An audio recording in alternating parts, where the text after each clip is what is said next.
15-fasl. Nayriz. Shayx Tobarsi istehkomidagi fojiali voqealar paytida Vohid Kurdiston viloyatida ta'limotni targ'ib qilib yurar edi. U do'stlarining qamalda qolganlarini eshitib, ularga yordam berishga oshiqadi. Ammo u hali biron tadbir qo'llashga ulgurmagan ham edi. Hazrati Bahoullohdan maktub oladi va bu maktubda Vohidning o'z birodarlar safiga qo'shilishiga hojat yo'qligi aytilgan edi. Bu xabar Vohidni chuqur qayg'uga soladi. Unga birdan bir tasalli Hazrati Bahoulloh bilan bo'lgan uchrashuv bo'ladi va ul zotning nasihat va maslahatlari Vohidga yordam beradi. Shundan keyin u Isfahonga yo'l olib, yo'lida uchragan barcha shaharlarda Hazrati Bobning vazifalari haqida xabar berib boradi. U na dam olishni, na ovqatlanishni o'ylamay, biror shahar yoki qishloqqa yetib kelishi bilan masjidga borib, odamlarni so'zlariga quloq tutishga da'vat etib, minbardan turib yangi davr ta'limotini e'lon qilardi. Vohid Isfahondan Yazdga borib, xotini va 4 o'g'li bilan u yerdagi o'zi qurgan uyga joylashadi. Shuningdek, Vohidning Dorabda bir uyi, Nayrizda esa ajoyib jihozlangan hashamatli qo'rg'oni bor edi. Yazdda Vohidni hurmat yuzasidan shahar zodagonlari va din peshvolari uni ziyorat qilishardi. Navvob ismli bir dushmani bo'lsa, Vohidga hasad qilib, unga yomonlikni ko'zlab yurar edi. Vohidning ma'ruzalarini eshitgan ko'pgina odamlar o'zlarida yengib bo'lmas maylni sezib, yangi dinni qabul qilishardi. Bu hol ba'zi bir kishilarda hasad tuyg'usini uyg'otardi va ular Vohidning ta'sirini susaytirishga urinishardilar. Ularning orzulari Vohidni yo'q qilish edi. Biroq ularning kirdikorlariga qaramasdan, Vohid uning eshigi oldida yangi din haqida xabarlarni bilish istagida doim to'planib yuradigan odamlar bilan suhbatini davom ettirardi. Bu paytlarda Navvob yosh va tajribasiz hokimni o'z tomoniga ag'darishga ulguradi. Hokim Vohidning uyini qurshab olish haqida buyruq berib, u yerga qurollangan askarlarni yuboradi. Bu askarlarga bebosh olomon ham qo'shiladi. Dushmanlarning paydo bo'lganligi Vohidni aslo cho'chitmaydi. U suhbatni buzmagan holda qilichiga ko'rsatib gapini davom ettiradi. Shu yerdagi mana bu qilichni menga Alloh elchisining o'zi bergan. Alloh shohidki, agar ul zot menga bu odamlarga qarshi jihod qilishga ijozat berganda edi, hech kimning yordamisiz bir o'zim ularning ustidan g'alaba qozongan bo'lar edim. Vaholanki, menga bunday ishlardan o'zimni tiyish buyurilgan. Vohid hovlida turgan otini ko'rsatib bunday deydi: Bu otni menga marhum Muhammadshoh sovg'a qilgan. Men unga minib, o'zimga topshirgan vazifani Said Bob tomonlaridan e'lon qilingan nomani xolisona o'rganish uchun yo'lga chiqishim lozim bo'lgan edi. Men Tehronning zodagon ulamolari orasida shoh ishongan yagona odam bo'lganim uchun, u mendan nimaniki bilib olsam, hammasidan shaxsan shohning o'zini xabardor qilishni buyurgan edi. Men Said Bobning dalillarini rad etib, ul zotni o'z ta'limotlaridan voz kechish va mening haqligimni tan olishga majbur qilishga komil ishonch bilan bu ishga kirishgan edim. Shoh mening tantanamga guvoh bo'la olishi uchun men ul zotni Tehronga olib kelishim lozim edi. Ammo men ul zotning huzurlarida yuzma-yuz turib, so'zlarini tinglaganimdan so'ng hamma narsa men tasavvur qilgandan ko'ra boshqacha bo'lib chiqdi. Bizning birinchi uchrashuvimiz paytida men hayratga tushib, mutlaqo dovdirab qoldim. Ikkinchi uchrashuvning oxirida o'zimni yosh boladek ojiz va nodon his etdim. Uchinchi gal esa o'zimni ul zotning oyoqlari ostidagi xokdan ortiq emasligimni tushundim. Ul zot endi menga avval tasavvur qilganimdek arzimas, bir Said bo'lib ko'rinmas edilar. Mening uchun ul zot ilohiy ruhning tirik tajassumi, Allohning elchisi edilar. O'sha kundan boshlab ul zotning yo'llarida hayotimni qurbon qilish mening yagona maqsadimga aylanib qoldi. Bugun men orziqib kutgan kunimning yaqinligidan shodman. Vohid do'stlarning hayajonga tushganlarini ko'rib, ularni xotirjamlikka chaqiradi. Allohning dushmanlarga qaqshatgich zarba berish soati yaqin qolganligiga shubha qilmaslikni va sabr qilishni buyuradi. Vohid bu so'zlarni aytib ulgurmasdan, Yaz shahrida mavjudligi hech kimning xayoliga kelmagan Muhammad Abdulloh ismli kimsa boshchiligida kichikroq guruh paydo bo'ladi. Ular yo sohib ul zamon degan xitob ila askarlar va olomon ustiga tashlanib, dushman yuragiga shunday dahshat soladilarki, ular qochib shu yaqin oradagi qo'rg'onga kirib, hokim bilan birga yashirinadilar. Shundan keyin Muhammad Abdulloh Vohidni qidirib topib, unga dushmanni tor-mor qilish rejasini ma'lum qiladi. Vohid Muhammad Abdullohning aralashuvi tufayli o'zini va do'stlarining hayotini saqlanib qolganini tan olish bilan birga Muhammadga shahardan chiqib ketishni maslahat beradi. Vohid vaqt soati kelmaguncha dushmanlar ularga shikast yetkaza olmasligini bilar edi. Vohid yonidagi dindorlardan biriga shahar masjidiga borishni buyuradi. U odamlarga minbardan turib, Vohidning ular bilan jihod qilish niyati yo'qligini yetkazishi lozim edi. Mabodo Vohid bilan uning do'stlariga hujum qilishlar to'xtatilmas ekan, ular o'zlarini himoya qilishga majbur bo'lishadi va shunda dushmanlar yakson qilinadi. Vohid Yazd ahlidan uning maslahatiga quloq solib, Navvobning fitna ig'volariga uchmaslikni so'raydi. Odamlar Vohidning bu so'zlariga quloq tutib, uni tinch qo'yadilar. Ammo qo'rg'on yaqinida joylashgan Muhammad Abdullohning askarlariga hujum uyushtiriladi. Xuddi o'sha tundayoq Vohid dindorlarga tarqalib ketishlarini buyuradi. Shuningdek, u xotiniga ham barcha mol-mulkini shu yerda qoldirib, bolalarini otasining uyiga olib ketishni buyuradi. Men bu saroyni bir kun kelib, amir yo'lda buzilishni niyat qilib qurganman. Uyni bezab turgan hashamdor jihozlarni bir kun kelib, men o'z mahbubim uchun bera olaman degan maqsadda sotib olganman. Shunda do'st ham, dushman ham tushunadiki, ushbu uyning sohibi shunday bebaho xazinaga ega bo'libdiki, bu foniy dunyodagi eng hashamatli va ajoyib qasr ham uning nazarida hech narsaga arzimas bo'lib qolibdi. Uning uchun bu faqat shu yerda yashovchi itlarni o'ziga jalb etadigan suyaklar uyumidir. Voh, qani endi bu foniy dunyodan bunday yuz o'girish boshqalar uchun o'rnak bo'lib, g'aflatga mubtalo bo'lgan bu odamlarning ko'zlari ochilsa-yu, ularda ushbu zuhur qilganining ortidan ergashish orzusi uyg'onsa.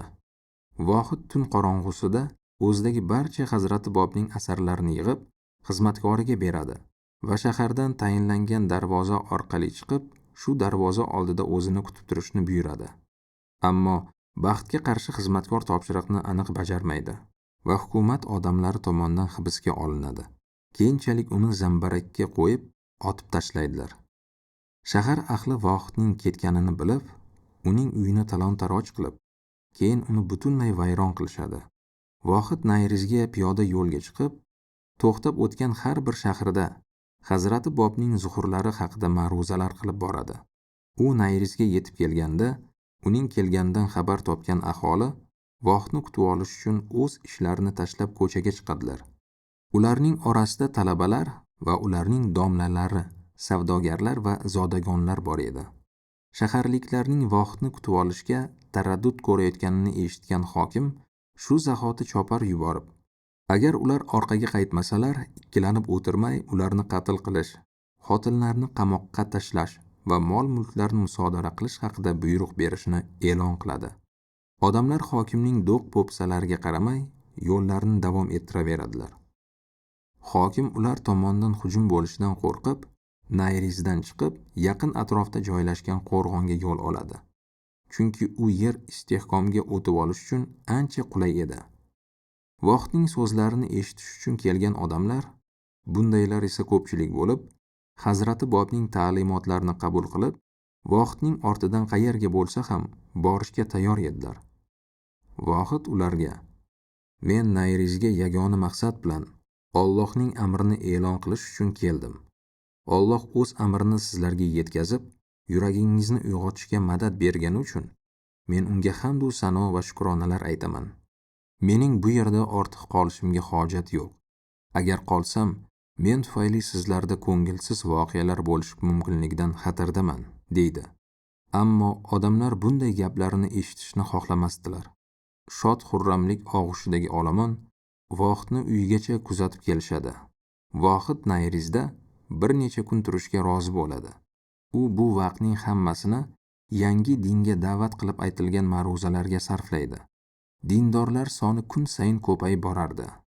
Hokimning endi bu voqealardan chetda turib, Hazrati Bob tarafdorlarini qirib tashlashni talab qilayotgan din peshvolarining so'zlariga e'tibor bermaslikning iloji qolmaydi. U Vohidni qo'lga olish maqsadida katta qurolli kuch to'playdi.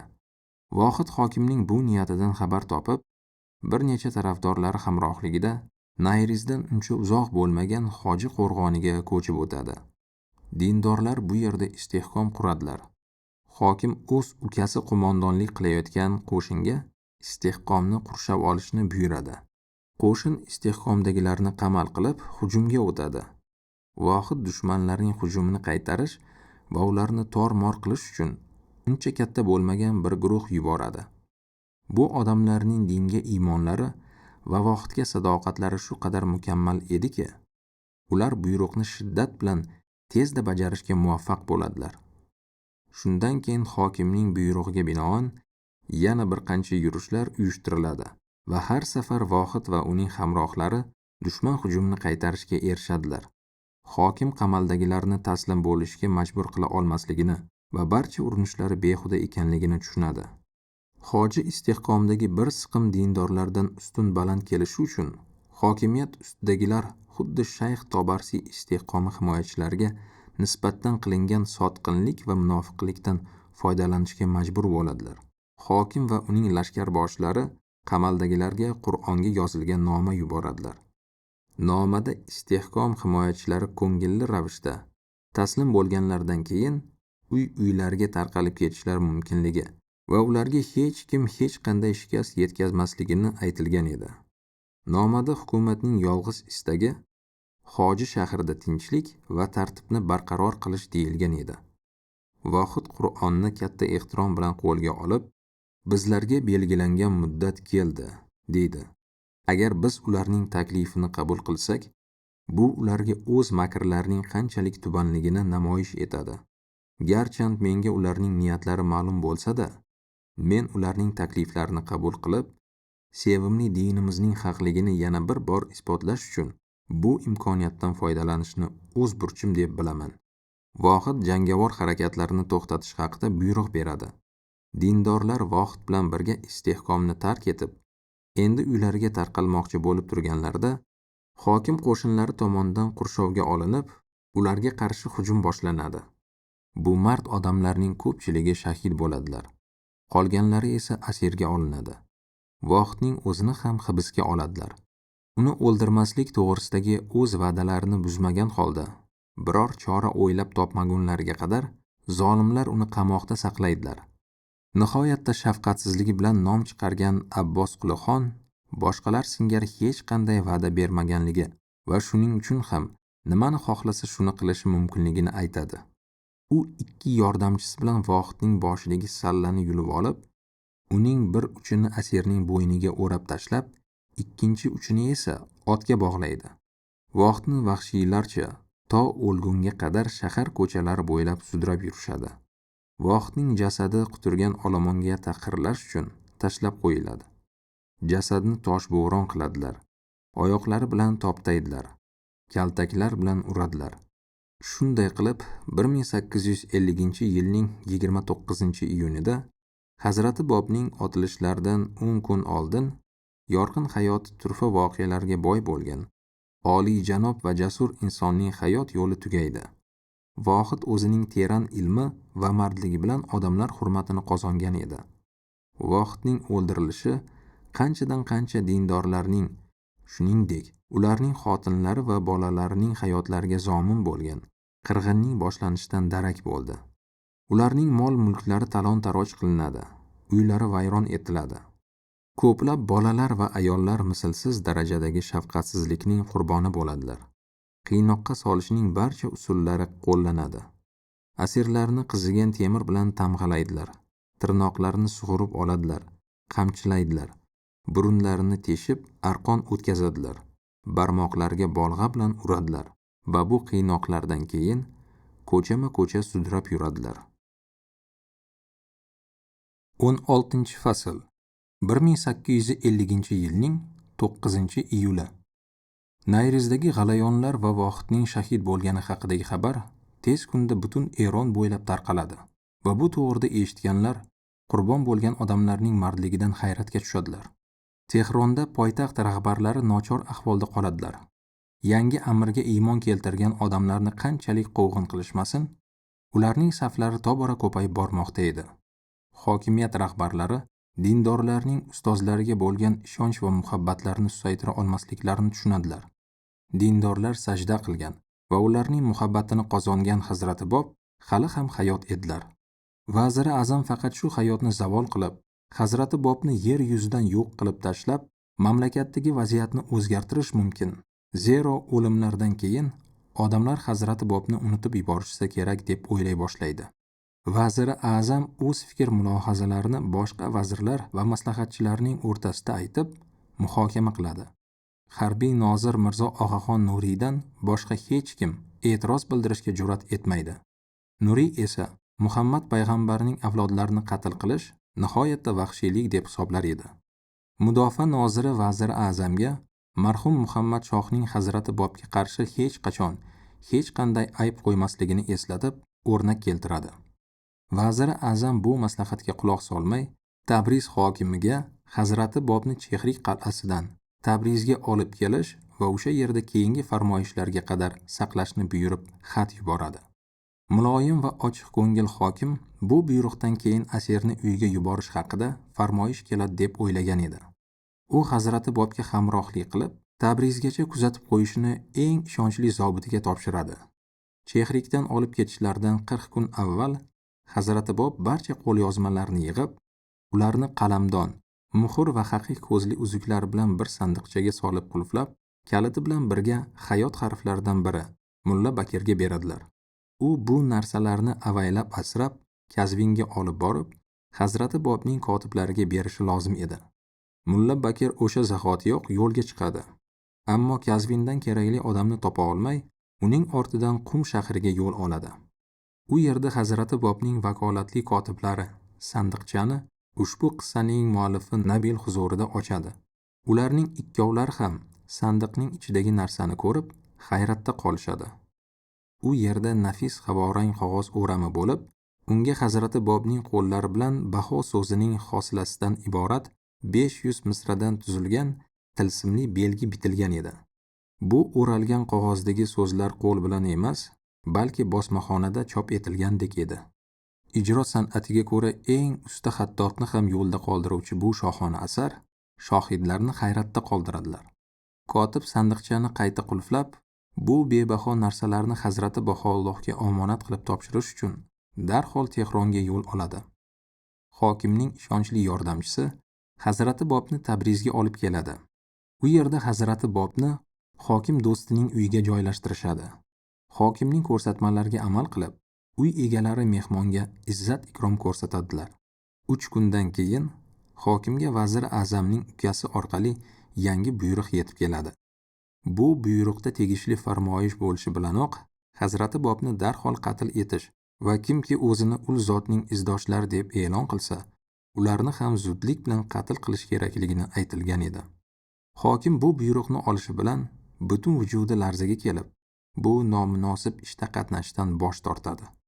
Vazir Azamning ukasi hokimning bunday munosabati haqida poytaxtga xabar beradi. Shundan keyin Vazir Azam buyruqni ijro etishni ukasiga topshiradi.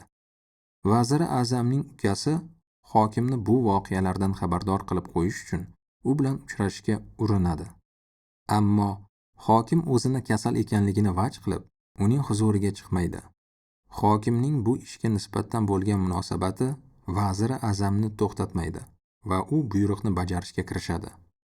U Hazrati Bobni kazarmadagi xonalardan biriga ko'chirishni va armanlar polkining sardori Samxonga Hazrati Bob qamalgan xona eshigining oldiga 10 nafar askardan iborat soqchi qo'yishni buyuradi.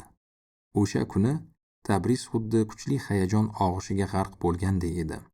Odamlar qiyomat kunining yaqinlashib qolgani haqida gapira boshladilar. Nimalar bo'layotganini hech kim tushuna olmas edi. Hazrati Bob kazarma hovlisiga kirib kelganlarida kutilmaganda olomon o'rtasidan bir kishi yugurib chiqadi. Bu ozib ketgan, yuzlari so'lg'in bir yigitcha edi. U o'zini Hazrati Bobning oyoqlari ostiga tashlab, haydab yubormasliklarini so'rab yolvoradi. Hazrati Bob uning turishiga mehribonlik bilan yordamlashib, unga o'zlari bilan qolishini aytib ishontiradilar. Bu o'sha Hazrati Bobga ergashish ishtiyoqida bo'lgani uchun otasi uyda qamab qo'ygan, tushida Hazrati Bobni ko'rib ul zotdan o'z mahbubi bilan birga shahid bo'lish haqida va'da olgan Tabrizlik zodagonning o'g'li Anis edi. Anisni darhol hibsga olib, Hazrati Bob bilan birga bir xonada asir qiladilar.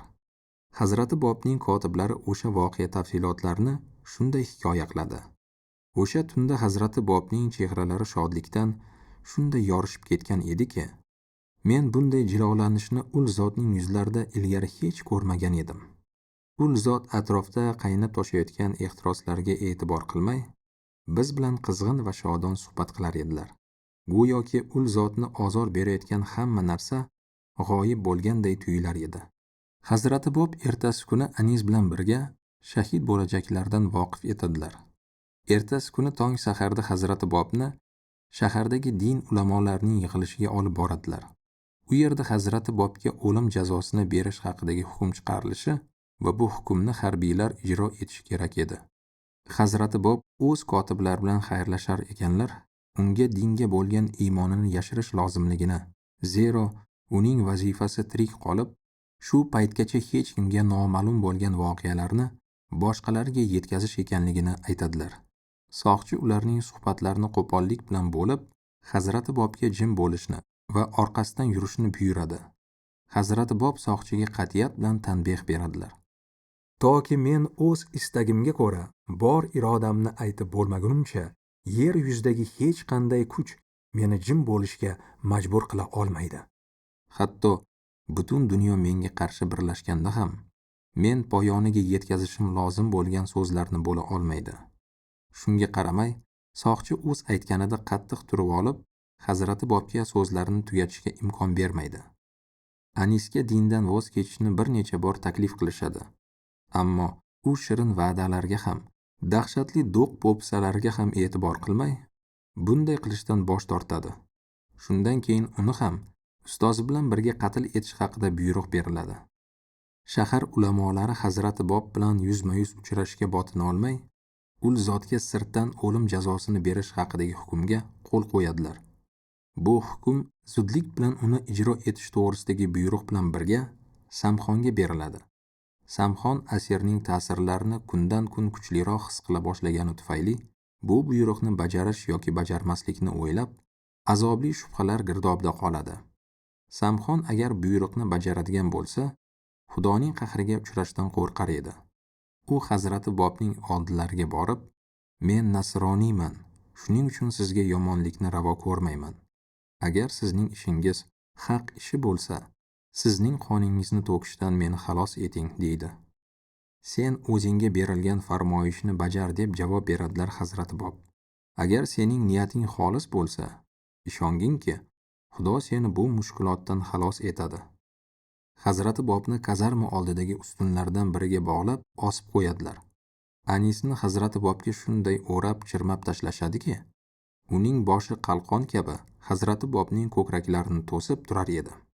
Ularni bog'lab bo'lishlari bilan 750 nafar arman askaridan iborat bo'lgan va 250 kishidan 3 qator saf tortgan polkka o't ochish haqida buyruq beriladi. Ketma-ket har uchala qator o'q otishi lozim edi.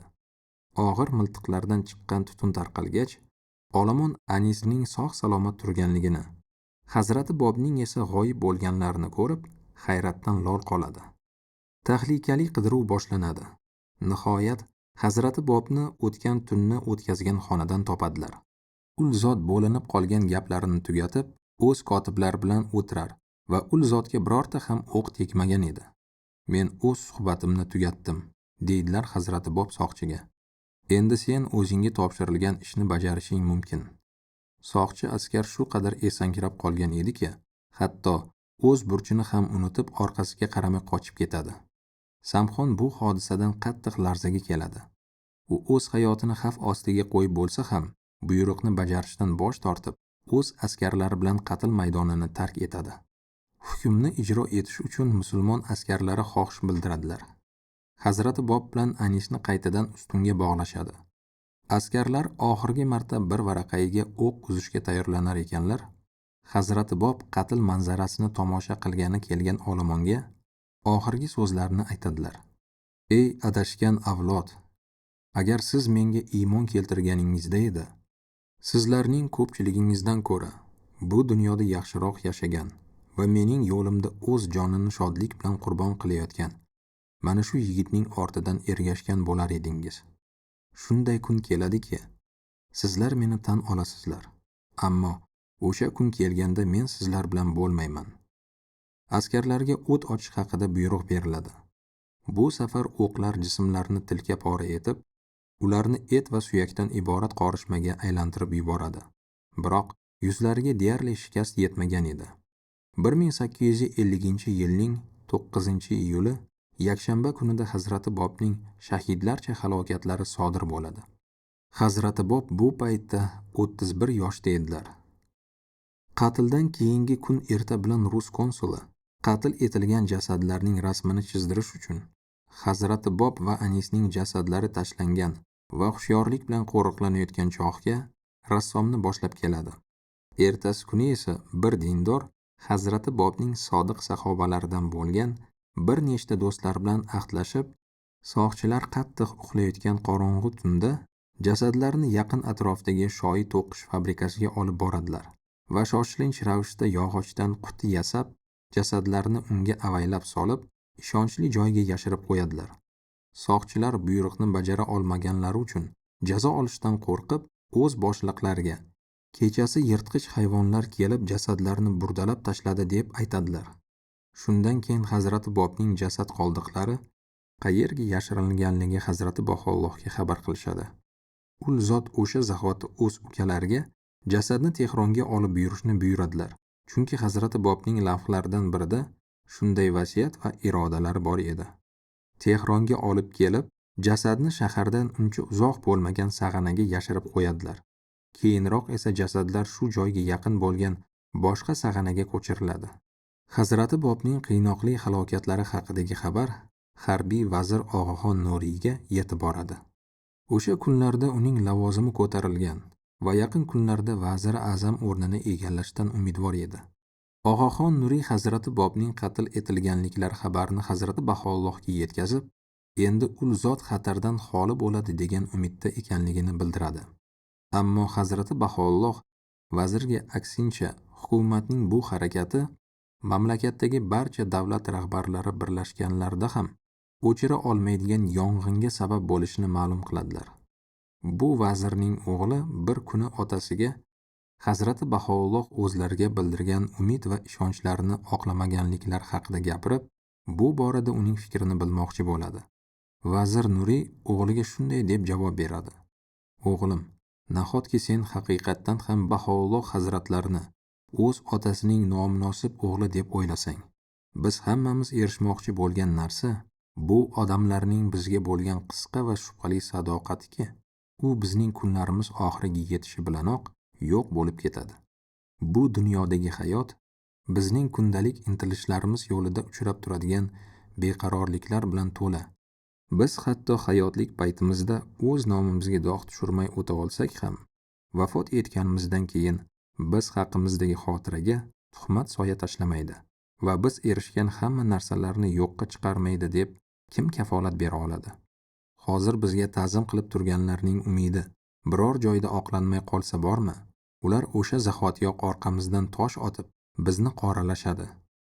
Hazrati Baho'lloh bu dunyoning man degan kishilardan farqli o'laroq na amali va na millatidan qat'iy nazar insonlarda shunday muhabbat va hurmat uyg'otmoqdalarki, bu hurmat va muhabbat davrlar o'tgan sayin aslo susaymaydi va dushmanlar uning qarshisida ojizlik qiladi. O'limning zulmati ul hazratning saltanatlariga soya tashlay olmaydi. Tuhmatning tili ul zotning qarshilarida ojizlik qiladi. Hazrati Baho'llohning ta'sir kuchlari benihoyat ulug'. Shuning uchun ham ul zotni sevgan biror kishi hatto tun og'ushida ham ul zotning irodalariga bir oz bo'lsa-da nomunosib narsalar to'g'risida o'ylashga jur'at etolmaydi va bunday odamlar tobora ko'payib boradi. Ul zotga bo'lgan muhabbat chashmasi aslo qurimaydi va bu muhabbat toki dunyo nuriga to'lmaguncha kelajak avlodlarning har birida yashayveradi. Hazrati Bobga yetkazgan jabr-zulmlari tufayli Eron ahli katta kulfatlarga giriftor bo'ladi. Mamlakatni yuqumli kasallik egallab oladi. Bu baloda na dehqon va na shahzodalar qochib qutula oladilar. Ochlik odamlar va hayvonlarga qiron keltiradi. Odamlar uzoq va azoblar bilan keluvchi o'lim haqidagi fikrdan seskanadigan bo'lib qoladilar. Ular shifo, madad so'rab Allohga munojot qilar edilar. Ammo shu paytning o'zida Allohning qahriga uchrashlariga sabab bo'lgan amallarni o'ylamay, Allohning odamidan yuz o'giradilar. Hazrati Bobga qilgan shafqatsizliklari uchun birinchi bo'lib Sheroz hokimi o'z jazosini topadi. Uning viloyati vaboga giriftor bo'ladi. Odamlari esa nochorlikda qolib, qo'shni viloyatlar aholisidan yordam so'rab murojaat qiladilar. Hokimning o'zi nom-nishonsiz g'oyib bo'ladi. Uning so'nggi kunlari to'g'risida hech qanday ma'lumotlar yo'q. U qarindosh urug'lari va yor birodarlar tomonidan unutilgan holda o'z umrini tugatdi. Hazrati Bobning dinlari tarqalishiga to'sqinlik qilmoqchi bo'lgan yana bir kishi Muhammad shohning vaziri a'zami Hoji Mirzo Aqqosiy edi. Hazrati Bobni shoh bilan uchrashishlariga monelik qilib, ul zotni Mahkuga jo'natgan ham ana shu vazir edi. Hazrati Bobning ma'lum lavhlari aynan shu kimsaga qaratilgan bo'lib, unda Hazrati Bob vaziri a'zamning amallarini fosh qilib, uning qismatini bashorat qilgan edilar. Hazrati Bob Tehron shahrida bo'lib, u yerdan o'tib ketganlaridan keyin rosa 1,5 yil to'lganida Hoji Mirzo Aqqosiy hokimiyatdan chetlashtirilib, o'ziga xorijdan boshpana topishga majbur bo'ladi va o'sha yerlarda ochlik va sargardonlikda o'ladi. Hazrati Bobning qatl etilishlarida qatnashgan 750 nafar askarlar qismatiga ham musibat tushadi. Ularning 250tasi Tabrizda ro'y bergan zilzilada bir lahzadayoq halok bo'ladilar. Ular dam olish uchun yotgan uyning devori ularning ustiga qulab tushib, hammalarini bosib qoladi.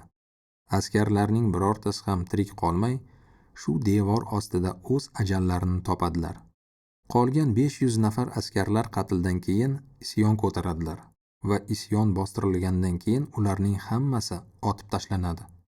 Qatldan keyin nayzalarga sanchilgan ularning jasadlarini Tabriz aholisiga tomosha qilish uchun osib qo'yadilar. Shahar ahli Hazrati Bobning shahidona halokatlarining tafsilotlarini eslab, ul zotning qotillari taqdiri haqida o'ylar ekanlar, bu Allohning qasosi emasmikin degan fikrni xayollaridan o'tkazar edilar. Ammo din peshvolari tomonidan qo'rqitib, pesh qilinayotgan jazo va qamoqdan qo'rqqanliklari uchun bu haqida ochiq gapirishdan o'zlarini tiyar edilar. Hazrati Bobni qatl qilishga buyruq bergan vazir va uning ukasi oradan 2 yil o'tgach shunday jazoga mustahiq bo'ladilarki, bu jazoning oqibati ularning o'limiga sabab bo'ladi. Vazirning qo'li kaftidan chopib tashlandi va u o'lgunicha o'z qoniga belanib yotadi. Fin hammomi devorlarida hozir ham bu qonning izini, ya'ni u o'z qo'li bilan qilgan vahshiyliklar ramzini ko'rish mumkin. 17-fasl. Zinjon. Hazrati Bob hayotlarining so'nggi kunlarida har tarafdan noxush xabarlar kelib, ul zotning yuraklarini jarohatlardi. Ul zot Shayx Tobarsiy istehkomining qahramon himoyachilaridan judolikni, Nayrizdagi Vohid va uning hamrohlari fojiasini, Eronning boshqa viloyatlarida sodir etilgan dahshatli xunrezliklar va Tehrondagi 7 shahidning shafqatsiz qatl qilinishi tafsilotlaridan xabardor edilar. Bularning hammasi ul zotning yuraklariga og'ir toshdek qattiq botgan edi. Ammo bular hali hammasi emas edi. Zinjonda yuz bergan voqealar Hazrati Bobga yetib borib, ul zotning so'nggi kunlarida chekayotgan iztiroblarni yanada og'irlashtiradi. Zinjondagi g'alayon g'oyat kuchli bo'lib, dahshatli oqibatlarga olib keladi. Avvalgi fasllarda hikoya qilganimizdek, hujjat bu fojiali voqealarning markazida bo'ladi. Zinjonning oliy ulamolari qatorida bo'lgan uning otasi faqat taqvodorligi bilangina emas, keng bilimi va haqgo'yligi bilan ham tanilgan edi. Hujjat 1812 yoki 1813 yillarda tug'ilgan. U bolalik paytidayoq o'zining o'tkir qobiliyatini namoyish eta boshlaydi va otasi unga yaxshi ilm berishga qaror qiladi. Bolani Najafga o'qishga yuborishadi. U o'sha yerda chuqur bilim olib, muqaddas kitoblarning bilimdoni darajasiga erishadi. Hujjat doim ochiq va to'g'ri gapirar. Shuning uchun ham raqiblari undan cho'chishar edi. Buning oqibatlarini o'ylab otasi unga zinjonga qaytmaslikni maslahat beradi va bordi-yu u qaytadigan bo'lsa, unga qarshi bir zumda ig'vo o'yinini qurib qo'yishlari hech gap emas edi. Shu tufayli Hujjat Hammadonda qolishga qaror qiladi va ko'p o'tmay u qarindoshlarining qizidan biriga uylanadi. Hujjat bu shaharda 2,5 yil yashab, otasi vafot etganidan so'ng zinjonga qaytib keladi. Zinjon ahli Hujjatni xursandchilik bilan kutib oladi. Ammo uning shuhratiga yomon ko'z bilan qaragan zinjon ulamolari Hujjatni muxlislari oldida badnom qilish uchun qulay fursatni kutishar edi. Bu paytlarda Hujjat odamlarni xoyu havasning me'yorini bilishga, vazminlikka va xushmuomala bo'lishga chaqirib, o'zi ham ushbu fazilatlarni o'zida mujassam qilib, odamlarga namuna bo'ladi.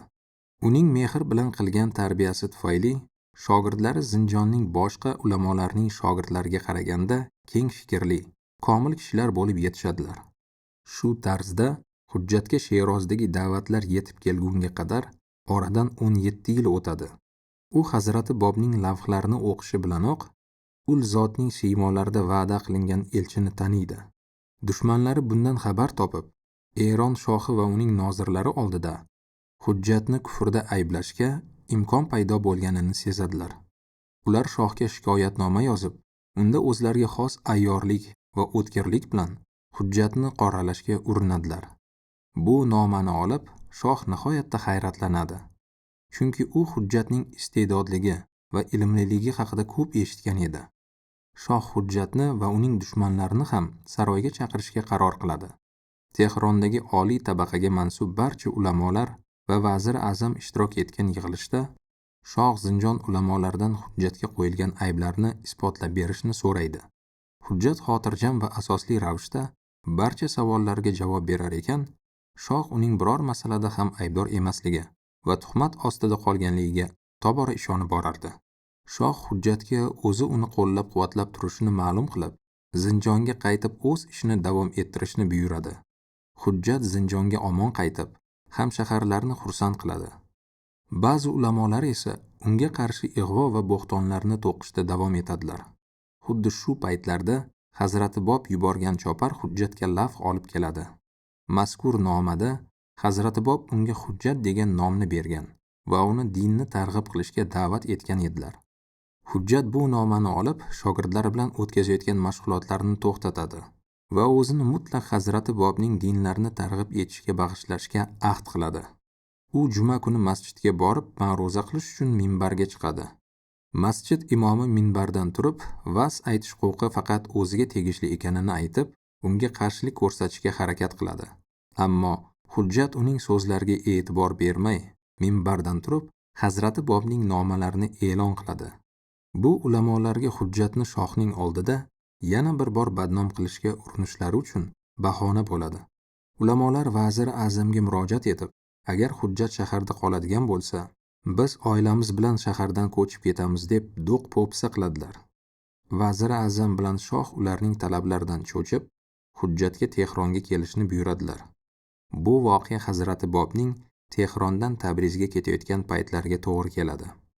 Hujjat Tehronga borish haqida shohning ko'rsatmalarini olishdan avval Hazrati Bobga maktub yozib, bu maktubda yordam berishi uchun ul zotning oldilariga borishga ijozat so'raydi. Hazrati Bob bunga rozi bo'lmay, o'zlarini faqat Qodir Alloh xalos qilishini ma'lum qiladilar. Mening sen bilan uchrashishim masalasiga kelsak, u yaqinda ro'y beradi. Ammo bu foniy dunyoda emas, balki abadiy shuhrat dargohida, deb javob beradilar. Hujjat shohning chopari bilan zinjondan Tehronga jo'nashiga to'g'ri keladi. Tabrizga ketayotgan Hazrati Bobning yo'llari zinjon orqali o'tar edi. Ammo ul zot bu shaharga kelganlarida Hujjat u yerda yo'q edi va ularga bu dunyoda uchrashish nasib etmadi. Hazrati Bob bilan faqat Hujjatning do'stlarigina uchrashdilar. Ular ham ul zotning asirlikdan ozod etishlariga ruxsat berishlarini so'rashdi. Ammo Hazrati Bob ularga ham rad javobini beradilar. Hazrati Bobning zinjonga kelishlari shaharliklarni juda ham hayajonga soladi. Odamlar bu insonni yaxshiroq ko'rib olish uchun Uylarning tomlariga ham chiqib oladilar. Hazrati Bobga karvonsaroydan joy tayyorlab berishadi. Bu karvonsaroy egasining Hazrati Bobga nisbatan ixlosi juda baland edi. U mehmonni ehtirom bilan kutib oladi va u zotga hech narsaga muhtoj bo'lmasliklari uchun barcha sharoitlarni yaratadi. Hazrati Bob karvonsaroy egasiga Zinjonni tark etishni maslahat berib, bu shahar yaqin kunlar ichida qattiq g'alayonlarga giriftor bo'ladi va uning ko'chalarida qon to'kiladi, deydilar.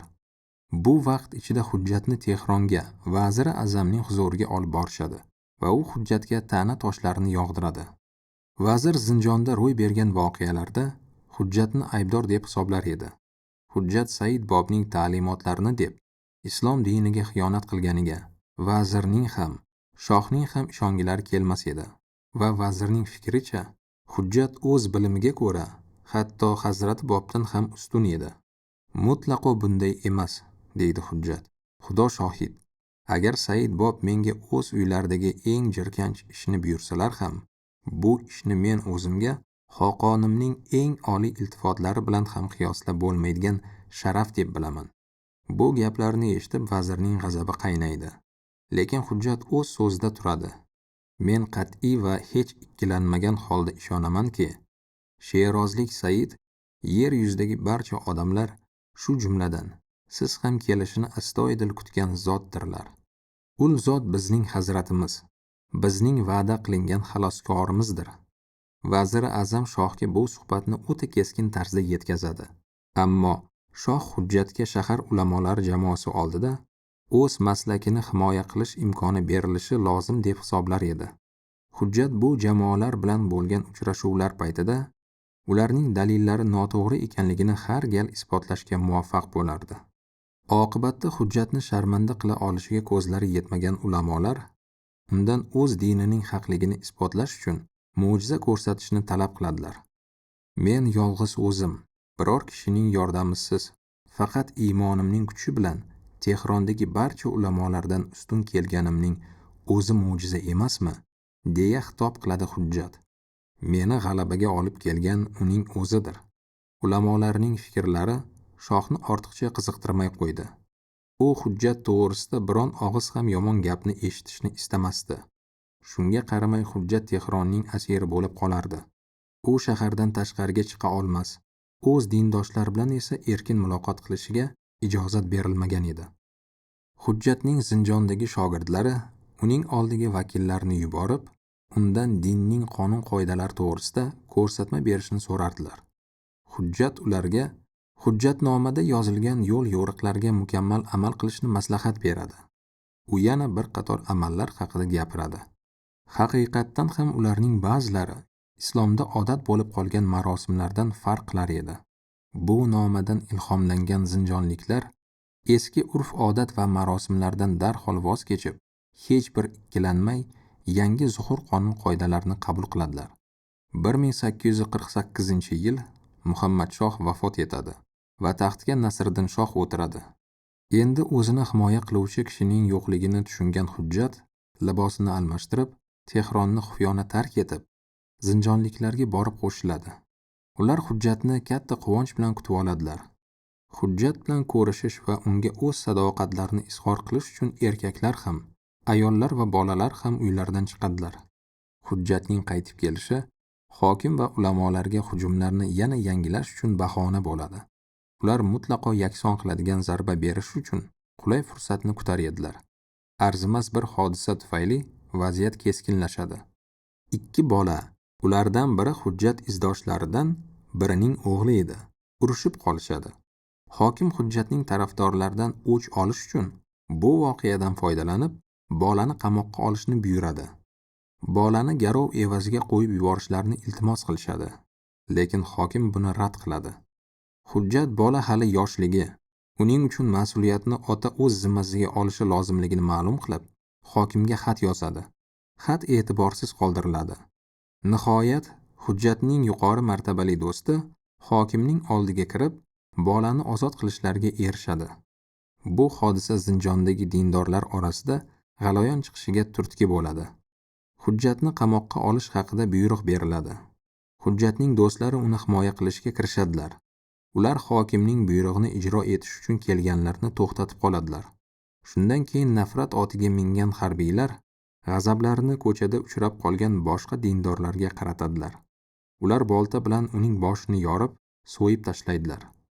Bu voqea 1850-yilning 16-may kuni yuz beradi. Bu Zinjondagi din yo'lida halok bo'lgan birinchi kishi edi. Ulamolar bu voqeadan keyin Hazrati Bobning tarafdorlariga jihod e'lon qiladilar. Hokim ulamolarning qistovi bilan kimki hujjatga ergashsa, uyi, mol-mulki va hayotidan mahrum bo'lib, oilasini qashshoq va sharmandalarcha hayotga mahkum etishini jarchilar orqali shahar ahliga ovoza qiladi. O'z jonini saqlashni istagan odamlar hujjat va uning hamrohlari bilan aloqasini uzishi lozim edi. Bunday ogohlantirishdan keyin shahar ikki tarafga ajraladi. Bu chinakam fojia edi. Otalar bolalar bilan, erkaklar xotinlar bilan, akalar singillar bilan vidolashdilar. Hukumat pishib kelayotgan g'alayonga qarshi shaharga qo'shimcha qo'shin kiritgani uchun butun Zinjon qaynayotgan edi. Hujjat Hazrati Bobning sevimli birodarlari ustiga kelayotgan xavf-xatardan xabardor bo'lgani uchun do'stlardan o'zini qoldirib ketishlarini so'radi. Hujjatni va o'zlarini himoya qilib, qarshilik ko'rsatishda davom etadilar. Ular hujjat bilan birga shu yaqin oradagi qo'rg'onga ko'chib o'tadilar. Dindorlarga xotin bola-chaqalari ham hamroh bo'lishadi. Chunki shaharda qolish undan ham xavfli edi. Qo'shin hokimning buyrug'iga binoan qo'rg'onga bir necha bor hujum qiladi. Har safar hujjat bir necha kishiga askarlar hujumini qo'rg'on tashqarisidayoq qaytarishni buyurar va ayni paytda u o'z birodarlarini keraksiz qon to'kishdan ehtiyot bo'lishga chaqirar edi. Hujjat barcha harakatlardan maqsad faqat o'zlarini himoya qilish ekanligini tinimsiz takrorlar edi.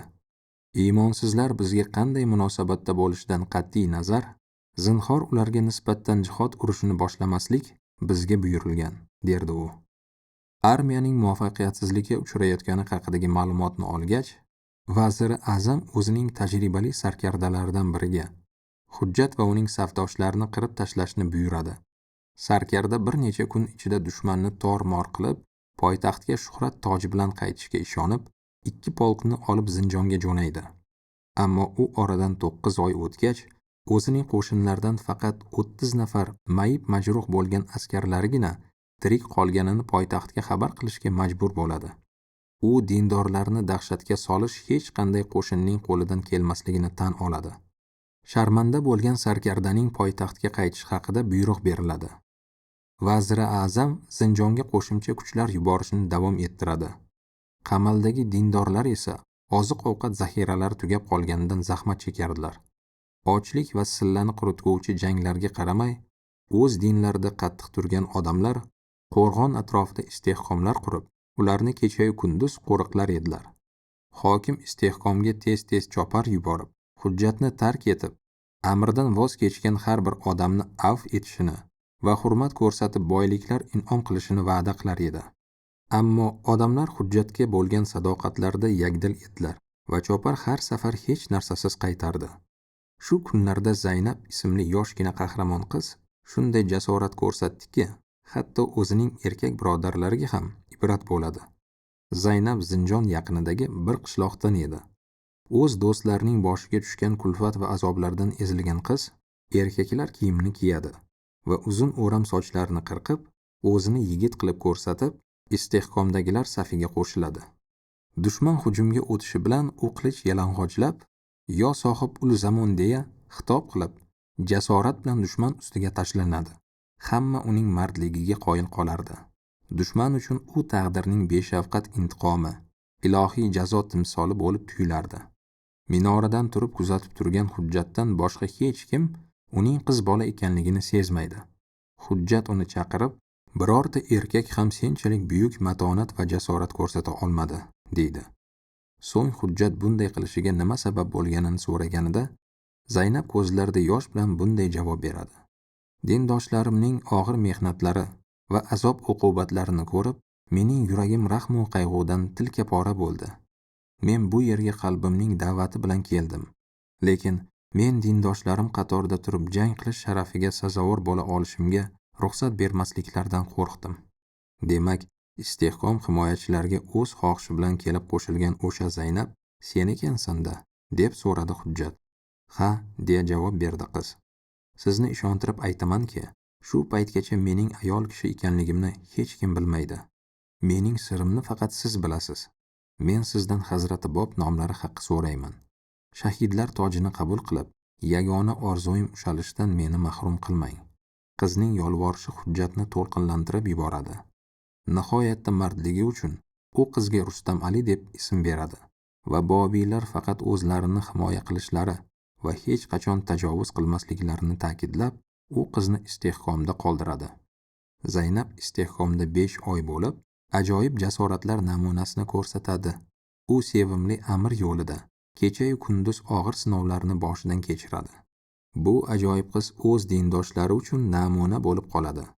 Hatto qisqa muddatli uyqu chog'ida ham qilich Zaynabga yostiq, qalqon esa choyshab bo'lib xizmat qilar va bu jasur qizni hamisha jangning eng qaynagan joyida ko'rish mumkin edi.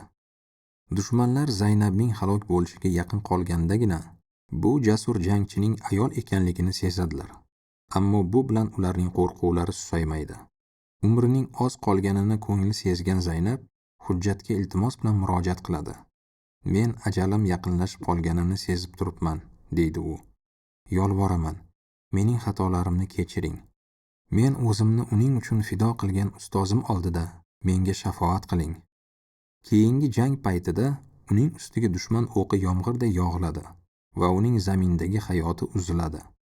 Hattoki dushmanlardan birortasi ham uning bokiraligiga shak keltirmadi. Hamma uning yuragidagi iymonning haqligini tan olib, matonatiga tasannolar o'qidilar.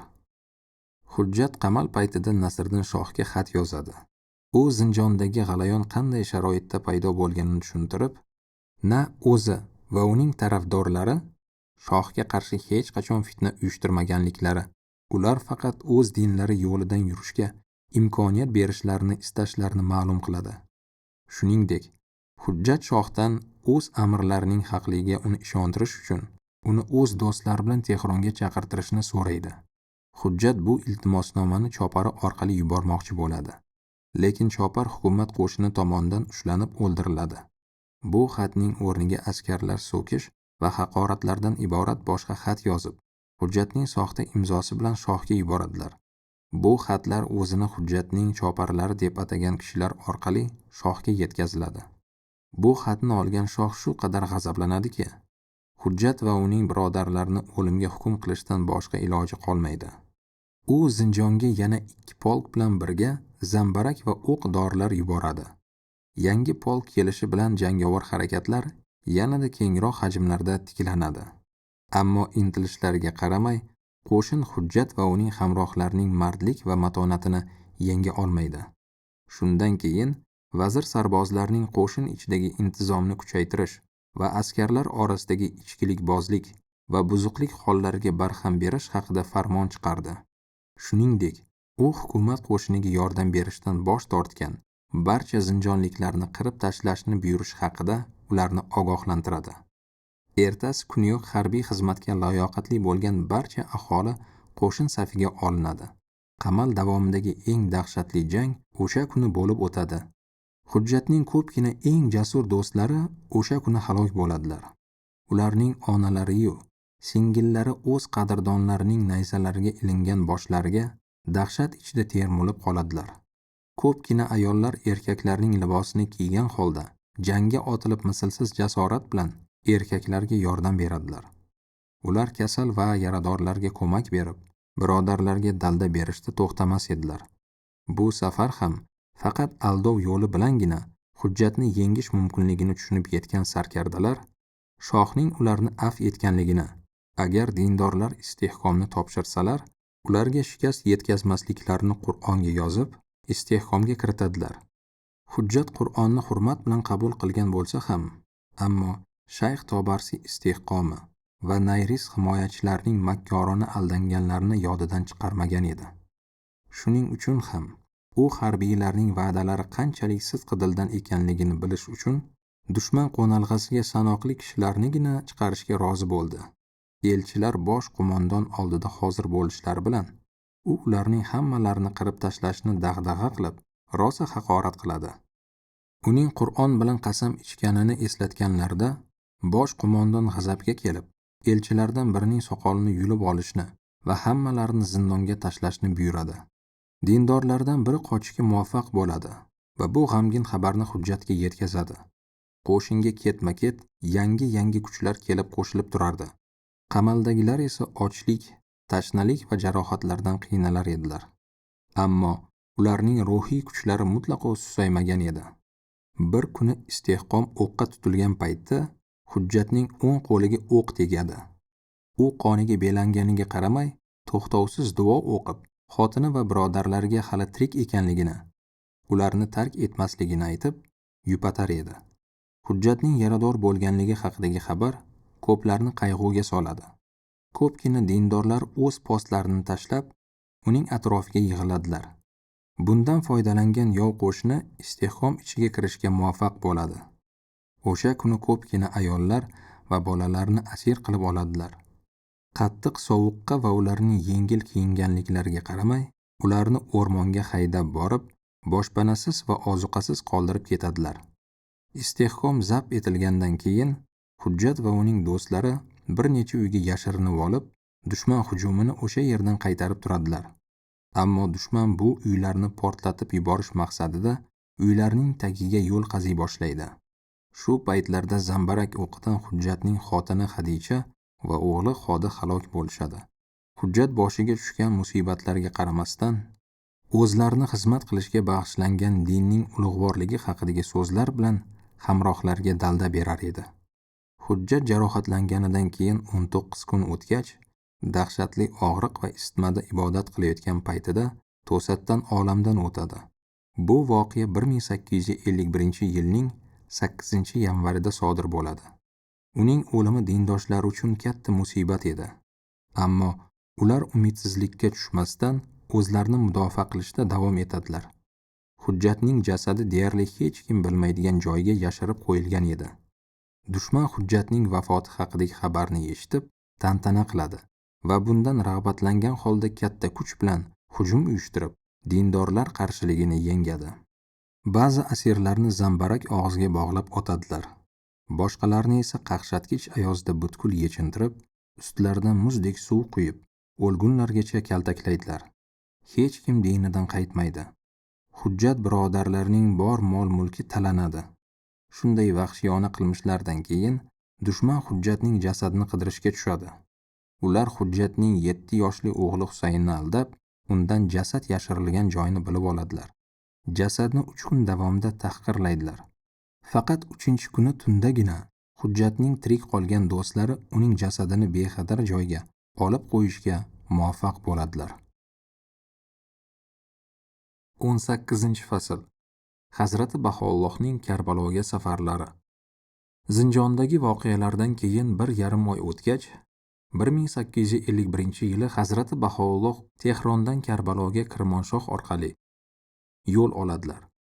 O'sha kunlari mazkur qissaning muallifi Nabil Loriston viloyatining hokimi Shahzoda Yildirim Mirzoga Hazrati Bobning kotiblari tomonidan ko'chirilgan nusxasi bo'lmish eng mashhur kitoblardan birini keltirib bergan edi. Yildirim Mirzo bu asarni olgach, qimmatbaho sovg'a uchun minnatdorchilik bildirib, javob xatini yozadi va xatida Hazrati Bob amirlariga o'zining sadoqatini izhor qilib, Nabilni ishontirgan edi. Nabil u yerdan qaytar ekan, Hazrati Baho'lloh to'xtagan Kirmonshohga kirib o'tadi.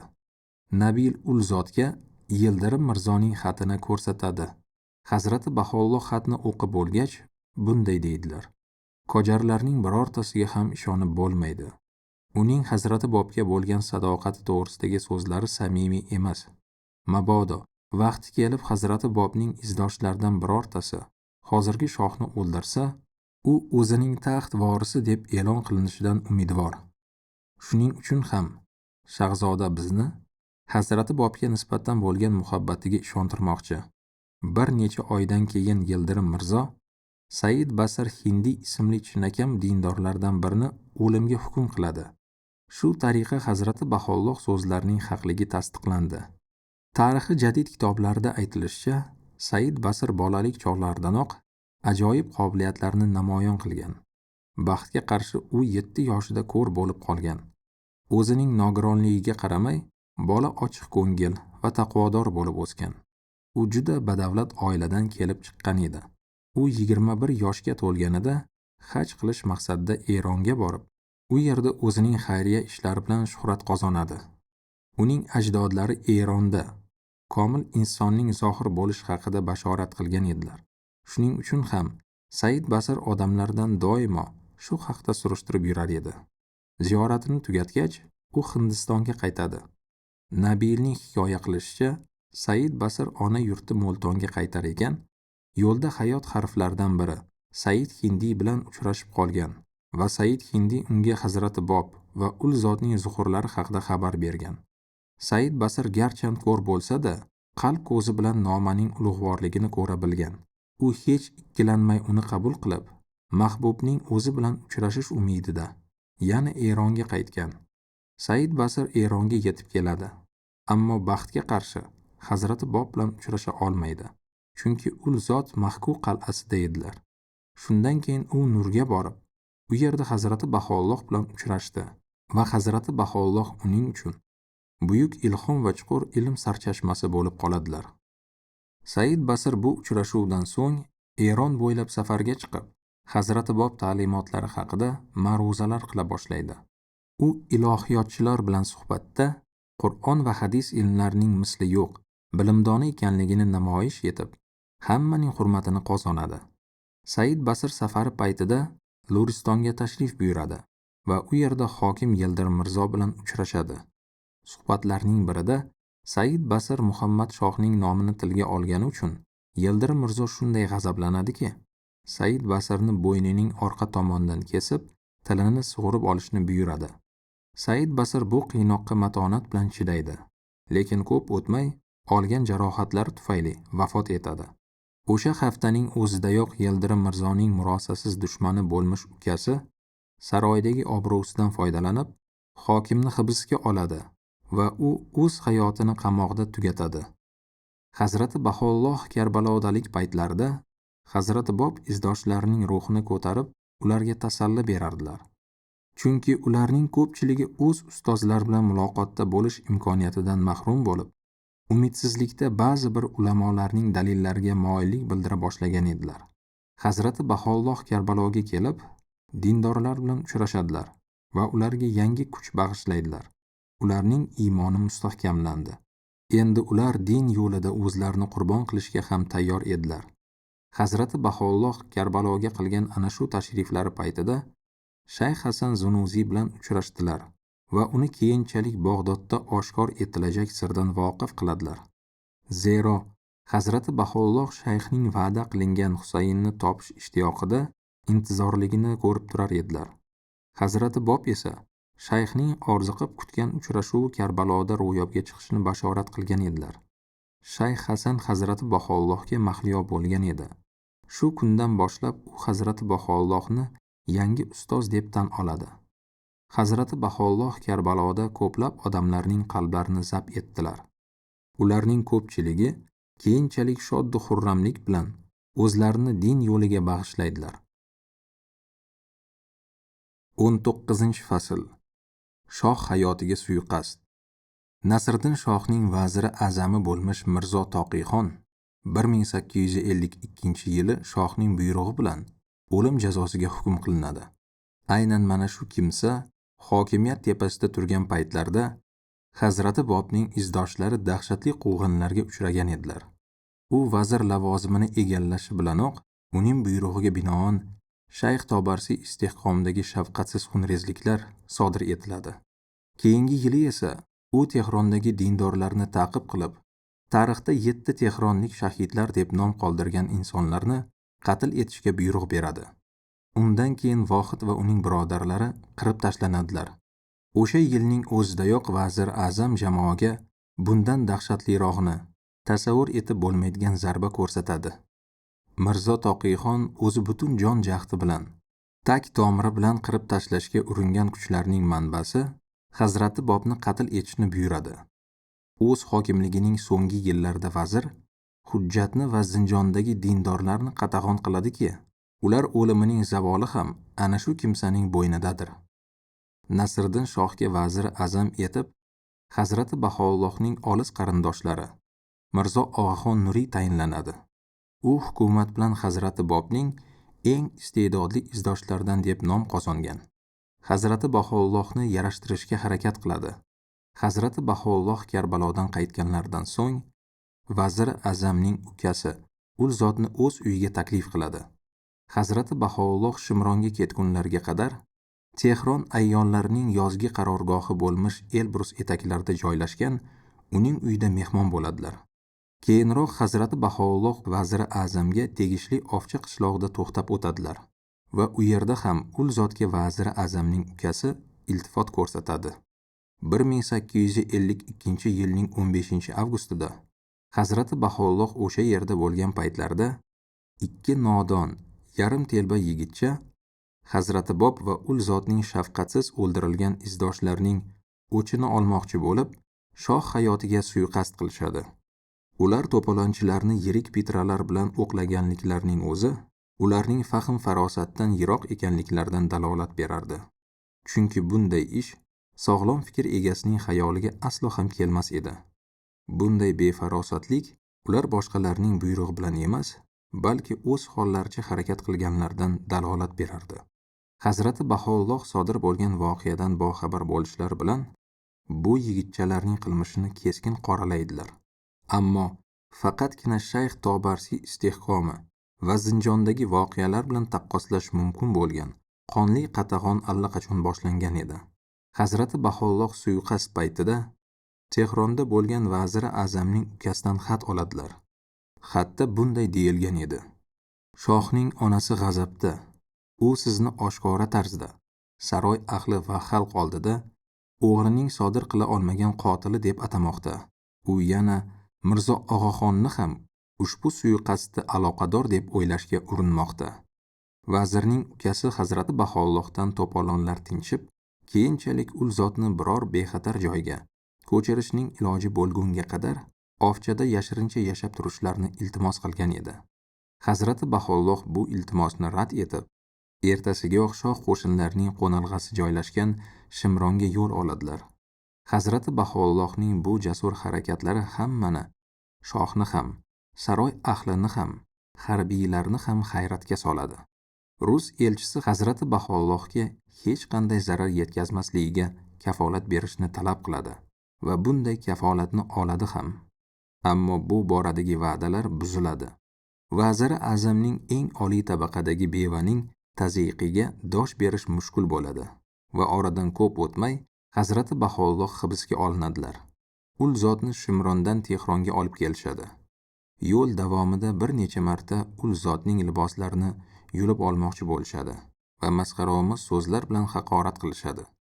Ul zotni jazirama kunlarda yalangoyoq va bosh yalang Shimrondan Tehrongacha bo'lgan yo'lni piyoda bosib o'tishga majbur qilishadi.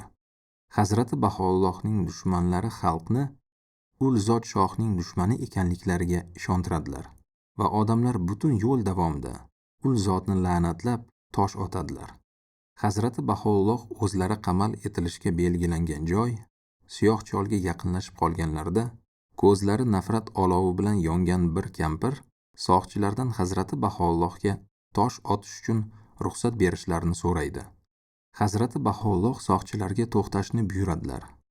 Zero ul zot kampirni o'zlariga tosh otish istagidan mahrum qilishni xohlamay, bu ayolga o'z nazarida Allohning oldida maqtovga loyiq ish qilishiga xalal bermanglar, deydilar. Siyoh chol zindoni bir paytlar suv havzasi bo'lib, keyinchalik bu yerda eng xavfli jinoyatchilar saqlanadigan bo'ladi. Bu zindonga nur tushadigan yagona tuynuk uning eshigi bo'lib, undan pastga qarab 3 ta tik zinadan tushlar edi. Zulmat, qulansa hid va bu jirkan joyning ahli uni yer yuzidagi eng mudhish qamoqxonaga aylantirgan edi. Hazrati Bahoullohning oyoqlarini iskanjaga olib, bo'yinlariga og'ir zanjir solishadi.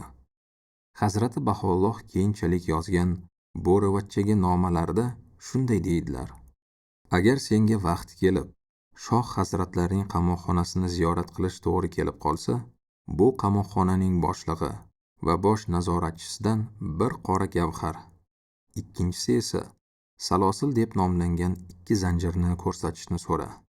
Adolatning kunduzgi yoritqichi bilan qasam ichamanki, shu zanjirlardan biri menga 4 oy mobaynida azob berdi. Yoqubning qayg'usini mening qayg'ularim bilan qiyoslab bo'lmaydi. Ayubning kulfatlari men ko'rgan kulfatlarning bir qismi xolos. 3 kecha-yu 3 kunduz davomida Hazrati Baho'llohga na suv, na ovqat berishadi. Qurt-qumursqalar bilan to'la, havosi og'ir va qulansa bu zindon sharoiti bu yerga azoblash uchun tashlangan har qanday odamning irodasini sindirmay qo'ymas edi. Hazrati Baho'lloh o'zlarining zindonband bo'lishlari tafsilotlarini bo'rivachchaga nomalarda bunday tasvirlaganlar. Bizning bu yovuzlikka mutlaqo aloqamiz yo'q edi va bizning aybdor emasligimiz sud paytida to'la isbotlandi. Ammo bizni hibsga olib, shohning o'sha paytlardagi qarorgohi bo'lmish Nayovorondon Tehron qamoqxonasiga ko'chirishdi. Biz zanjir bilan kishanlangan, oyoq yalang va bosh yalang holda piyoda borar edik. Bizni otda kuzatib kelayotgan soqchi bosh kiyimimizni qo'pollik bilan yulib oldi. Darhaqiqat, eng qorong'u va eng tor qamoqxonasi ham bu nohaq ayblanmish va uning hamrohlari tashlangan joydan afzalroq bo'lgan bo'lar edi. Biz qamoqxonaga kirganimizdan keyin bizni xira qorong'u yo'lakdan boshlab borishdi. So'ngra biz 3 bo'lak ketma-ket tik zinalardan tushib, o'zimizni bizga mo'ljallangan yer osti zindonida ko'rdik. U yerda mutlaqo qorong'ulikda 150 ga yaqin zindonband o'g'rilar, qotillar, qaroqchilar bor edi. Zindon to'lib toshgan va u yerdan faqat kirgan yo'limiz orqali chiqish mumkin edi. Bu mudhish, jirkanch joyda bizning kechirganlarimiz yolg'iz Allohning o'ziga ayon. Bir kuni tunda uyquda bizga hamma yoqdan yangragan ushbu ulug'vor kalom eshitildi. Darhaqiqat, biz senga sening o'zing va sening qalaming kuchi bilan g'alaba in'om qilamiz. Senga taqdir qilingan holatdan qayg'urma va hech narsadan qo'rqma. Haqiqatki, sen xavfdan xoli bo'lgan zotlardansan. Tez orada Parvardigor zamin xazinalari bo'lmish shunday insonlarni paydo etadikim, ular sening noming orqali sening amringni o'rnatguvchi, Alloh qalblarini uyg'otguvchi idrokli insonlardir. Hazrati Abdul Bahoning doktor Eslemontga hikoya qilishlaricha, bir kuni Hazrati Baho'llohni qamoqxona hovlisiga olib chiqishganida, suyukli otalarini ko'rish uchun Abdul Bahoni ham qamoqxona hovlisiga kiritishgan. Hazrati Baho'llohni tanib bo'lmas. Ul zot juda ham o'zgarib ketgan va shunchalik yomon ahvolda edilarki, hatto qiyinchilik bilan oyoqda turardilar. Ul zotning soch soqollari tutam bo'lib osilib yotar. Og'ir po'lat iskanjadan bo'yinlari shilinib yallig'langan. Zanjirlarning og'irligidan qadlari bukilgan edi. Ko'p o'tmay shohga suiqasd qilgan 2 yigit eng vahshiy ravishda qatl qilinadi. Mamlakatda qirg'in boshlanadi. Xohlagan odamni tutib, Hazrati Bobga moyillikda ayblab, hech bir so'roqsiz qatl etish mumkin edi. Hatto bobiy bo'lmagan badavlat odamlarni ham qamoqqa olib, keyin esa ularni ozod qilish evaziga katta pul talab qilish hollari ham bo'lgan. Shubha uyg'otgan baxtsizlarni pichoqlab 2 ga bo'lishar, ularni zambaraklardan otishar, oyoqlarga taqa qoqishar yoki o'lgunlaricha kaltaklashardi. Hazrati Bobning sodiq sahobalaridan biri Hoji Sulaymonxon eng dahshatli qiynoqqa duchor qilingan edi. Unga agar dinidan kechsa, ozodlikka chiqarish va'da qilingan edi. Ammo Hoji Sulaymonxon bunday qilishdan voz kechadi. Jallodlardan biri Hoji Sulaymonxonning shahid bo'lish tafsilotini bunday hikoya qiladi. Men va mening yordamchilarimga 9 ta sham sotib olib kelish va Hoji Sulaymonxonning badanini chuqur teshganimizdan keyin hosil bo'ladigan yaralarga shamlarni tiqishimiz haqida buyruq berishdi. Bizga bu shamlarning hammasini yoqib, ushbu insonni nog'ora-yu karnaylar sadosi ostida bozor orqali qatlgohga olib kelishni buyurishdi. U yerda bizga uning tanasini ikkiga chopib tashlash buyurildi. Hoji Sulaymonxon barcha qiynoqlarga matonat bilan dosh berdi. Uning nigohi sokin edi. U shuncha vaqt ichida doimo sukut saqladi va bu g'oyatda sirli va aql bovar qilmaydigan holat edi. Qatlgohga jo'nash uchun barcha tayyor bo'lgandan keyin Hoji Sulaymonxon qaddini kamon o'qiday adil tutib, yuzida qat'iy matonat bilan tomoshaga chiqqan odamlar oldidan o'tib, uning azoblari intihosiga yetishi lozim bo'lgan qatl manziliga qarab yo'l oldi. Har 3-4 qadam tashlaganidan keyin u to'xtar va o'z qilmishlaridan xabari yo'q odamlarga qarab xitob qilar edi. Bugun shuhrat toji sari borayotgan kunimda menga ko'rsatilgan bu izzatdan ham ulug'roq hurmat kutishim mumkinmi? O'zini sevgan yuraklarda shunday buyuk sadoqatni uyg'otgan, odamlarga barcha qudratli shohlardan ham ko'proq kuch bag'ishlagan Hazrati Bobga sharaflar bo'lsin. Hoji Sulaymonxon yaralarga oqib tushayotgan shamni ko'rib shunday dedi: Meni bu dunyoning sharobidan mast bo'lgan deb o'ylamanglar. Mahbubimga bo'lgan muhabbatim qalbimni to'ldirdi va menga shunday hokimlik berdiki, hatto shohlarning ham havas kelishi mumkin. Shamol nafasi uning ko'kragidagi sham shu'lalarini alangalatganida Hoji Sulaymonxon hamon bozor maydonida edi. Shamlar tezda eridi va olov jarohatlarga yotdi. Uning ortidan kelayotganlarning barchasi tiriklayin kuyayotgan badanning tovushini eshitardilar. U shunday ilhomlangan ediki, xuddi og'riqni ham sezmayotganday edi.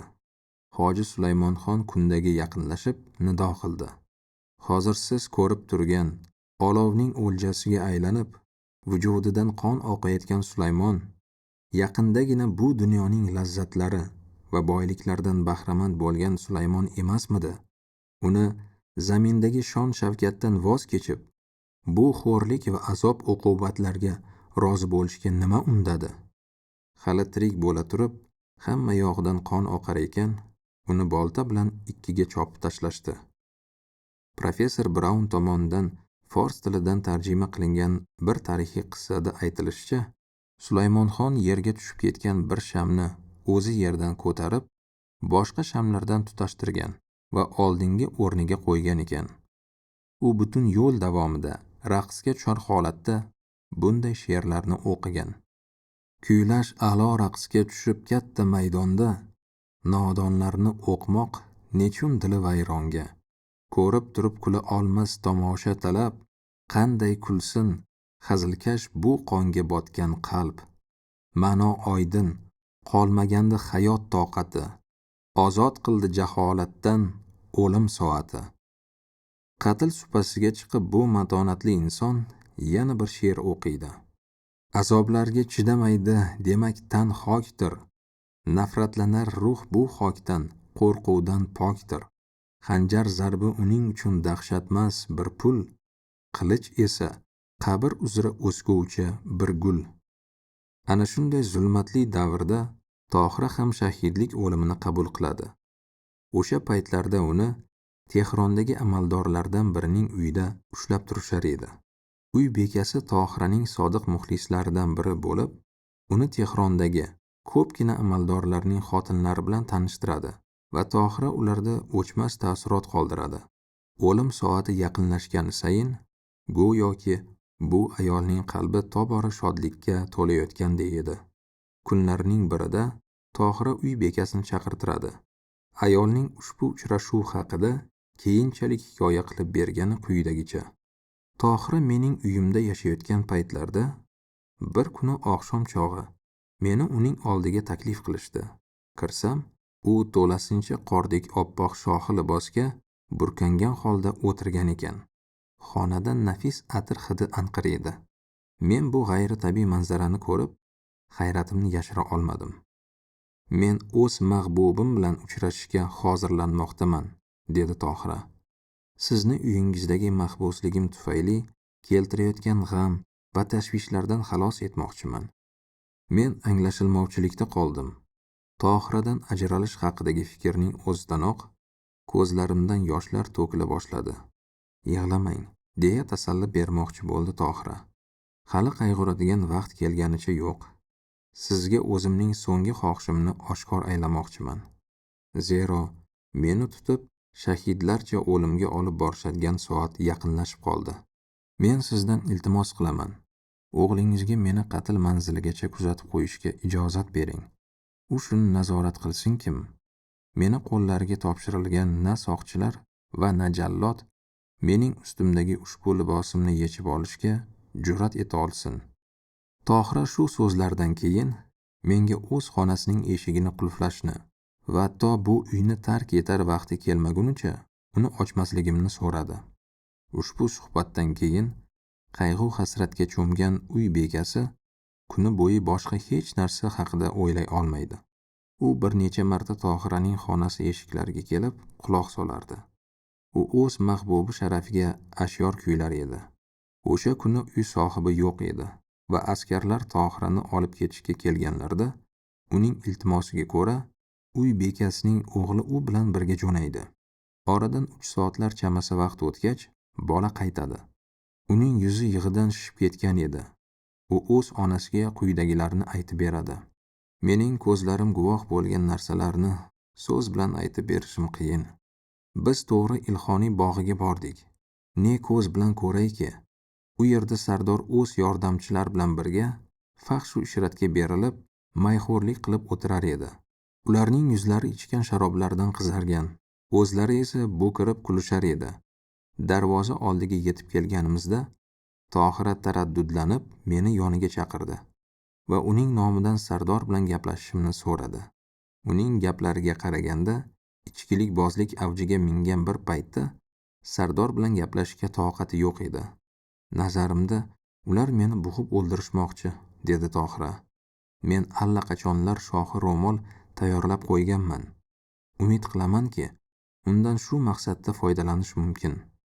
Men uni senga beraman va bu buzuq aroqxo'rni meni shu ro'mol bilan o'ldirishga ko'ndirishingni so'rayman.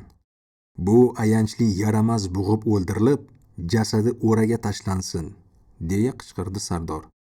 Sardor bilan gaplashish befoyda ekanligini ko'rib, uning men avvaldan taniydigani 2 nafar xizmatchisining oldiga bordim va ularga Tohiraning ro'molini berdim. Ular uning iltimosini bajarishga rozilik berishdi. Ro'molni uning bo'yniga o'rashdi va u Tohiraning qatl quroliga aylandi. Men xizmatkorlar yordamida uning jasadini qabrga qo'yib, ustidan tuproq va tosh tortdim. Tohirani uning hayotining so'nggi daqiqalarida ko'rganlarning barchasi chuqur ta'sirlangan edilar. Ular ko'zlarini yashirganlaricha o'z mamlakatiga asrlarga tatigulik shuhrat keltirgan ayol qabrini sukut saqlagancha tark etadilar. Tohira 1852-yili 36 yoshida halok bo'ladi. Ko'rsatgan xizmatlarini zamondoshlari oxirigacha baholay olmagan. Tohiraning hayotini munosib ravishda tasvirlash vazifasi kelajak avlodlar oldida turibdi. O'sha kunlarda qiynoqqa tutilganlar orasida Hazrati Bobning Mahku va Chehrikdagi kotiblari Said Husayn ham bor edi. Unga iymonidan voz kechsa, hayoti saqlab qolish haqida ko'p marotaba va'dalar berilganiga qaramay, Said Husayn o'z dinida qat'iy turadi. Qamoqxonada uning yupatguvchisi esa Hazrati Baho'llohning o'zlari bo'lganlar.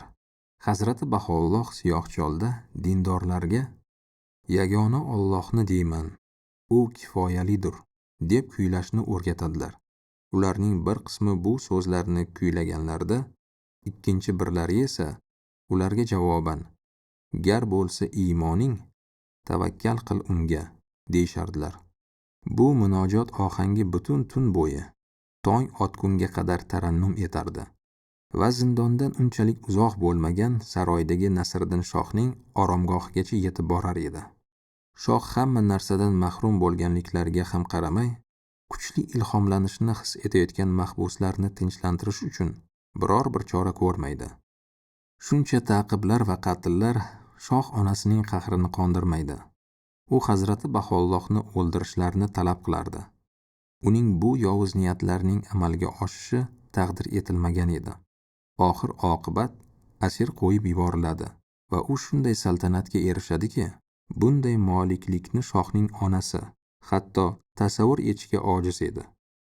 Hazrati Baho'llohning ozod etilishlarida rus elchisi ham muhim o'rin tutadi.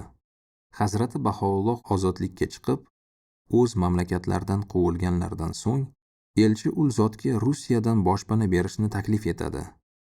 Hazrati Baho'llohning hali qamoqda bo'lgan paytlarida Vaziri A'zam o'z jiyanini Mozondoronga, Hazrati Baho'llohning ona yurtlariga yuborib, unga u yerda tartib intizom va qonunchilikni saqlab turish vazifasini topshiradi.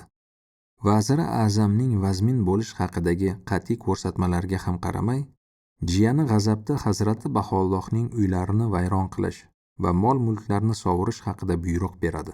Qishloq talon-taroj qilinib, ko'pgina yashovchilari o'ldiriladi. Na ayollarga va na bolalarga ham rahm qilinadi.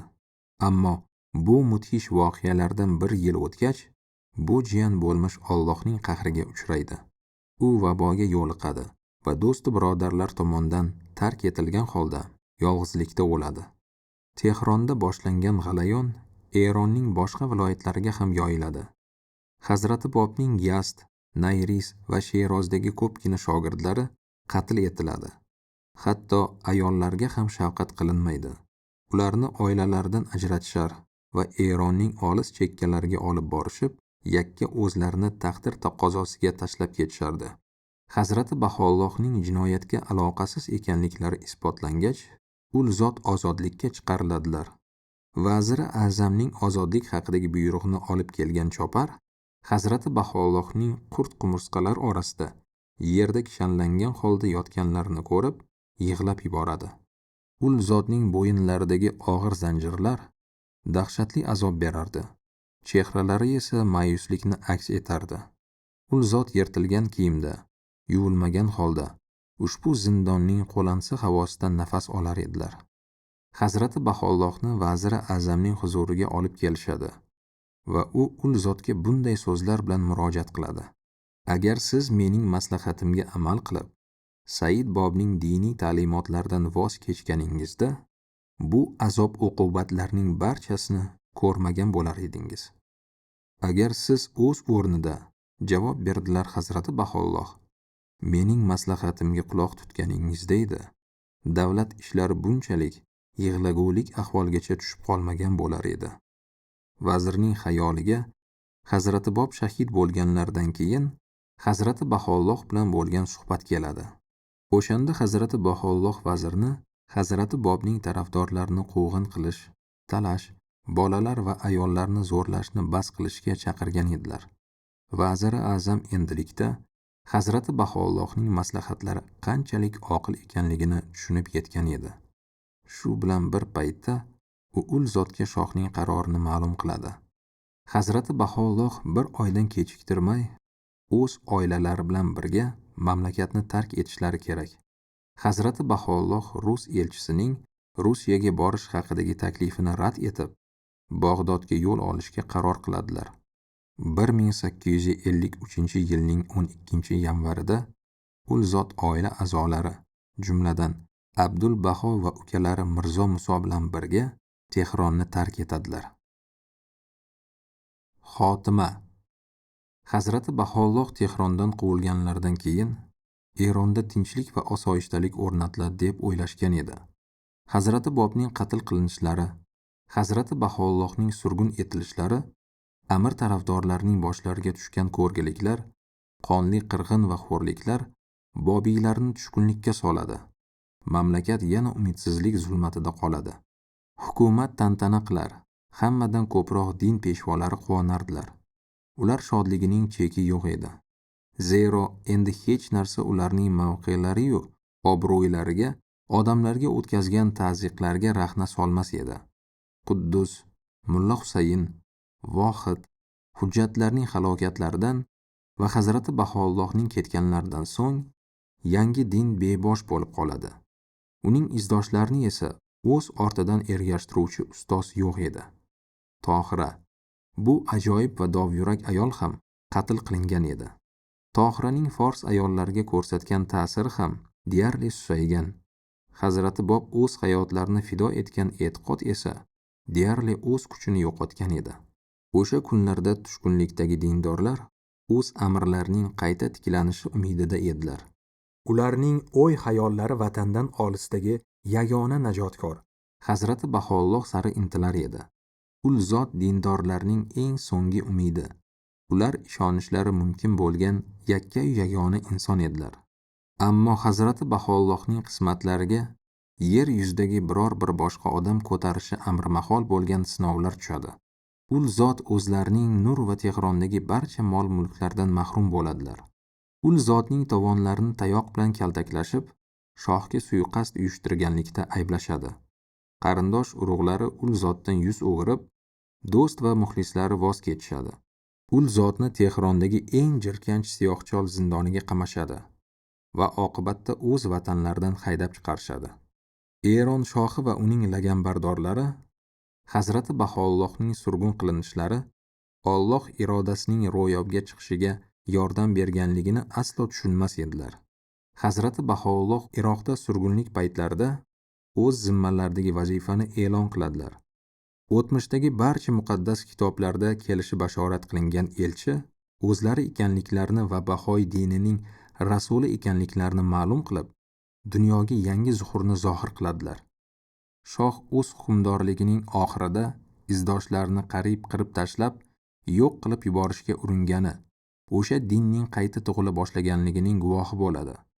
Shoh bu harakatning nafaqat o'z mamlakati, balki qo'shni davlatlarda ham tarqalayotganini ko'radi.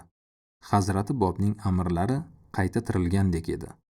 Amirni qayta tug'dirgan hayot kuchi dinning o'zida mavjud bo'lganidek, Hazrati Baho'llohning o'zlarida ham ediki, ul zot so'zsiz bu dinning tom ma'nodagi sardori edilar. Hazrati Baho'llohni Bag'doddan Istanbulga, keyin esa Andreapolga ko'chirishadi. Aynan mana shu joydan ul zot yangi zuhur zamoni boshlanganligini dunyoga baralla e'lon qiluvchi zamin shohlari va hokimlarga yo'llangan mashhur maktublarni nozil qiladilar. Oradan bir yil o'tgach, ul zotni Akka zindon shahriga, nihoyatda iflos va jirkanch maskanga ko'chiradilar. Bu yerda ul zot qattiq nazorat ostida og'ir nochorliklarga duchor bo'lib yashaydilar. Keyinchalik esa vaziyat yumshaydi. Hokimiyatning Hazrati Baho'llohga ziyoratchilarni qabul qilishga ruxsat berganidan so'ng, yuzlab ziyoratchilar va izdoshlar ul zot sari talpinadilar.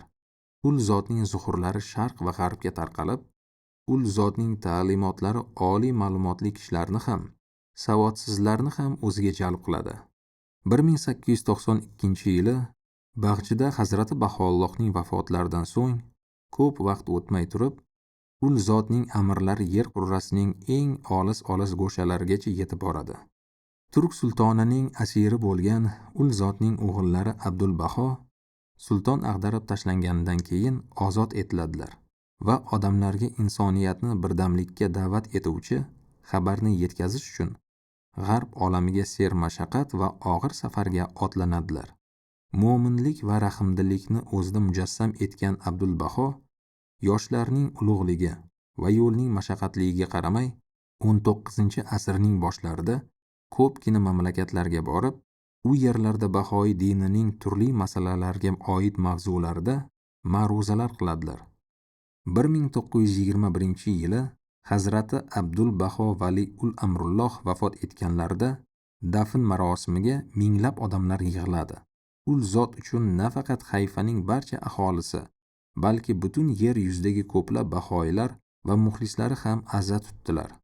Shundan keyin Baho'y dinining muhofizi bo'lish sharafi Hazrati Baho'llohning evaralari, Navqiron Shavqiy afandining zimmalariga tushadi. Aynan o'sha kishi 36 yil davomida din ishlariga rahbarlik qilib, jamoa uchun eng qiyin bo'lgan yillarda unga boshchilik qiladilar. Dinni bashariyatga yetkazishning Shavqiy afandi ishlab chiqqan rejalarini amalga oshira turib, Hazrati Baho'llohning zuhurlarini barchaga yetkazish uchun minglab sevuvchi va sodiq kishilar yer yuzining eng olis go'shalariga otlanadilar.